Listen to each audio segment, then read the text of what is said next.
Bonjour et bienvenue à tous. Aujourd'hui, je vous montre comment je réalise ce magnifique étui à lunettes en tissu.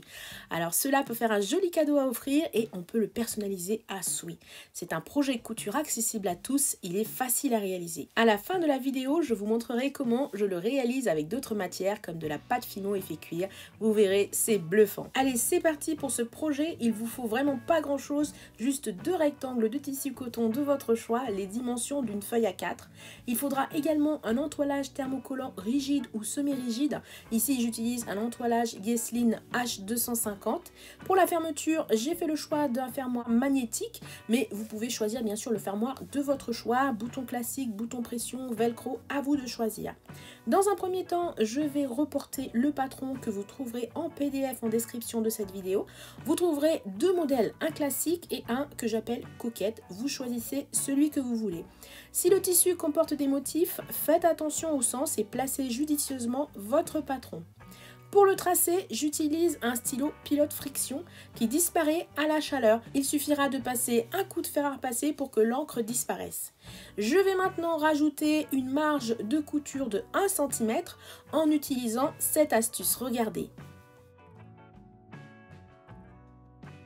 Je vais ainsi faire le tour de mon patron en créant des pointillés tout autour. Il ne me restera plus qu'à découper.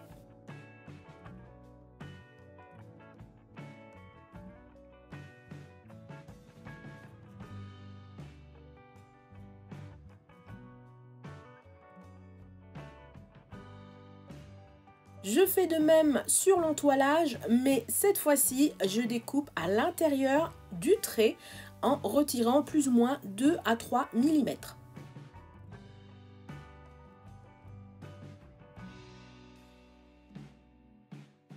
Il est maintenant temps de coller l'entoilage au tissu principal grâce au fer à repasser. Posez le thermocollant côté brillant ou granuleux sur votre tissu principal. Coupez surtout la vapeur de votre fer à repasser et ne repassez surtout pas comme d'habitude. Faites des pressions entre 8 à 10 secondes en posant le fer à repasser de haut en bas pour ne pas faire glisser l'entoilage. Voilà, mon tissu est entoilé, il gagne tout de suite en rigidité. Par contre, ne faites pas comme moi, ne regardez pas Netflix en passant le fer. Parce que, comme vous le voyez, j'ai un peu brûlé l'entoilage. Heureusement pour moi, ce n'est pas si grave. Pour les débutants, je vous conseille de reporter le patron. Cela vous aidera lors de la couture à la machine. Pour la pose du bouton magnétique, je place la rondelle sur le repère et je trace l'emplacement des trous pour faire passer les languettes métalliques.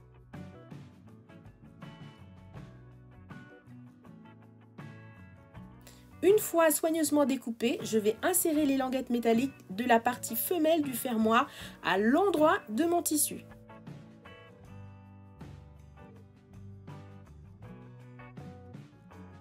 Je refais la même chose sur un petit carré de thermocollant qui viendra renforcer le tout et sécuriser le fermoir afin qu'il reste bien en place.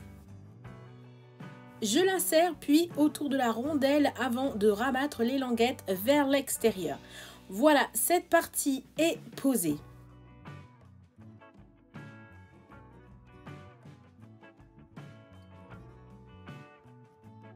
Je vais maintenant reporter le patron, reporter la marge de couture et couper la doublure. Je vais placer la partie mâle du fermoir exactement comme pour la partie femelle. Attention, si tout comme moi, vous placez un bouton magnétique, déportez l'emplacement du bouton sur le patron à 2 cm de la bordure du tissu. Cela vous permettra lors de la couture à la machine de ne pas buter avec le pied de biche sur le bouton.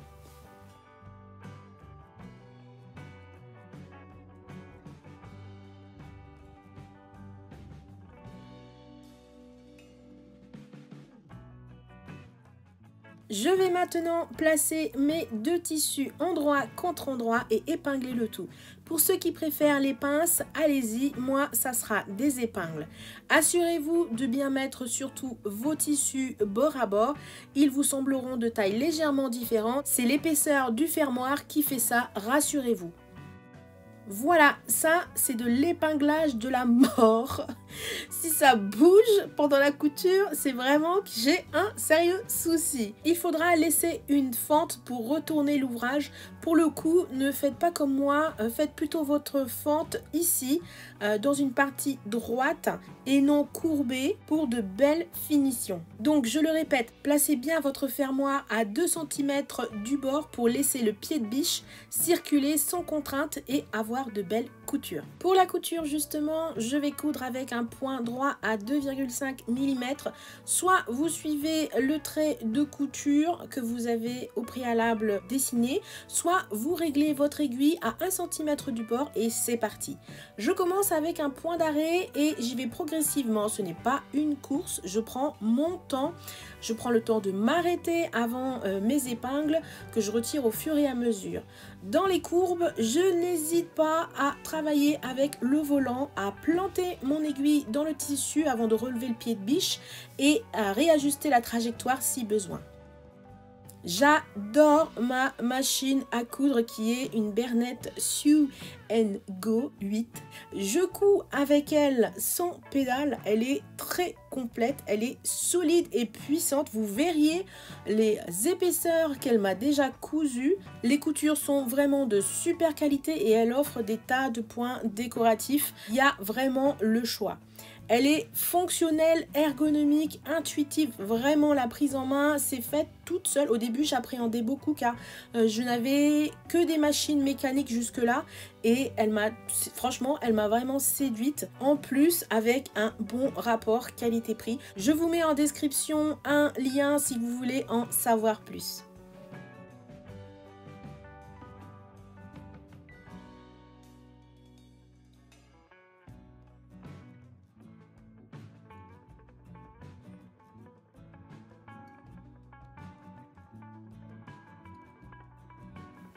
Je finis ma couture avec un bon point d'arrêt.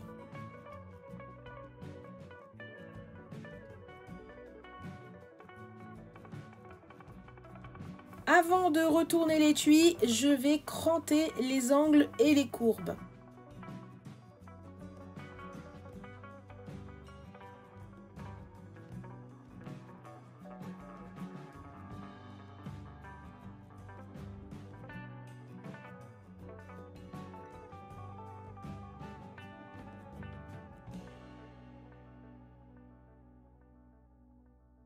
Je vais maintenant rabattre les marges de couture et les marquer au fer. Cela permettra d'avoir des bords super nets une fois retournés.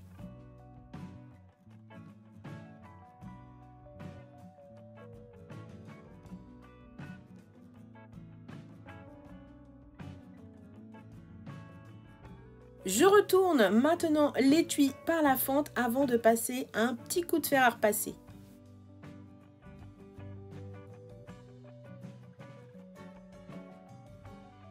J'en profite pour vous toucher également un mot sur mon petit fer à repasser que j'adore.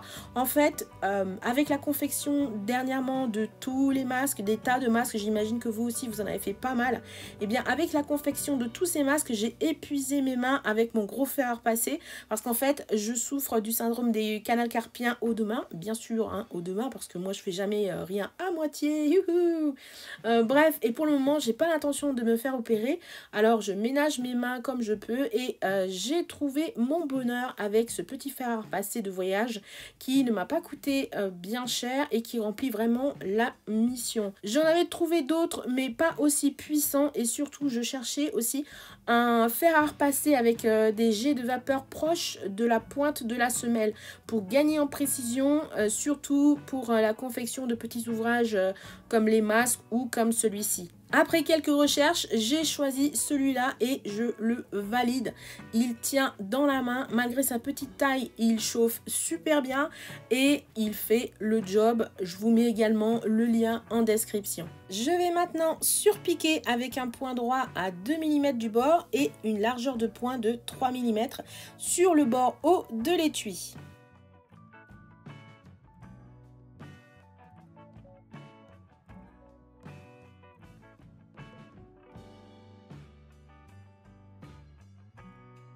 Je vais maintenant rabattre le bas de l'étui, épingler et surpiquer à 2 mm tous les bords. Cela finira joliment l'étui, mais fermera également la fente qui a servi à le retourner.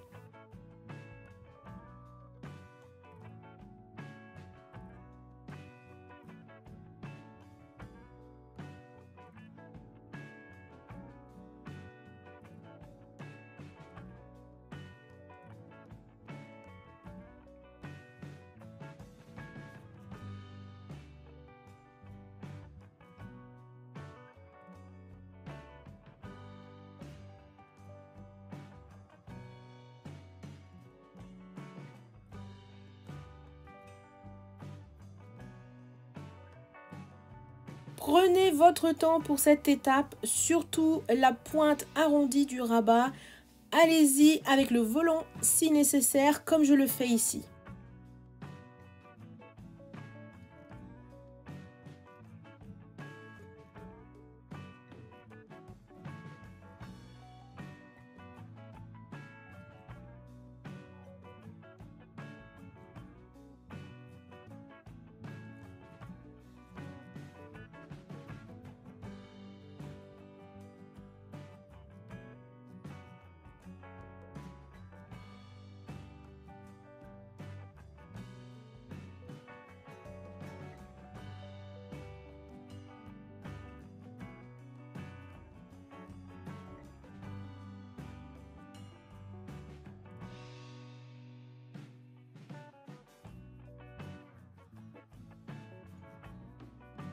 Alors, je ne suis pas très fière de ma surpiqûre, je dois l'avouer. Mais pour ma défense, j'avais la caméra juste sous le nez et c'était vraiment pas évident de coudre avec cette caméra entre l'ouvrage et moi-même.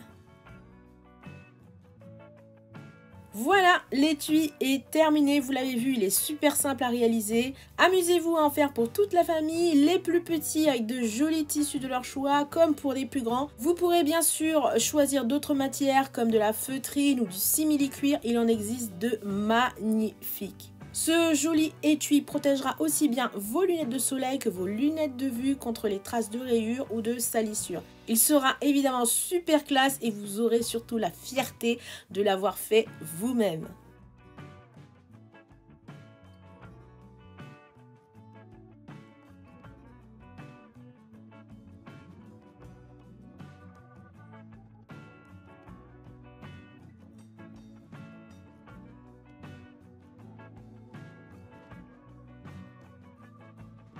Si vous désirez le refaire en feutrine et que vous n'avez pas de machine à coudre, n'hésitez pas à utiliser un pistolet à colle. Il fera bien l'affaire pour coller les bords, mais aussi pour le système de fermeture que vous aurez choisi. Par exemple, une rondelle de velcro.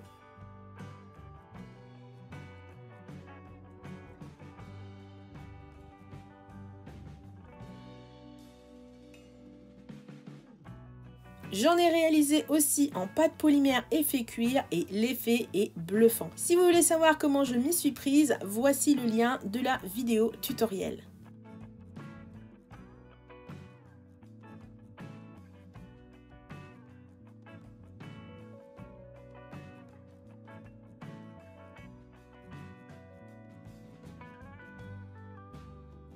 Je viens juste de créer cette chaîne secondaire au Lacouzette et si vous voulez voir encore plus de tutoriels, je vous invite à cliquer sur l'onglet playlist ici et vous trouverez des tutos classés par catégorie d'ouvrage.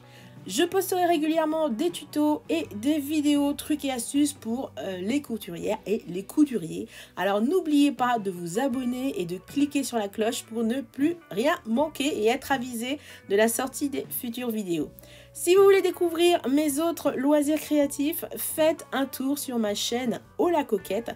Vous y trouverez des tas de tutos ainsi que tout mon savoir-faire que j'adore partager. J'espère que cette vidéo vous a plu. Dites-le moi avec un gros pouce en l'air. N'hésitez pas à la partager. Rappelez-vous que Noël arrive et cela fera de jolis petits cadeaux sous le sapin. En plus, fait par vous-même. N'oubliez pas le pouce. Je vous envoie de gros bisous. Je vous dis à très vite dans la prochaine vidéo. Portez-vous bien.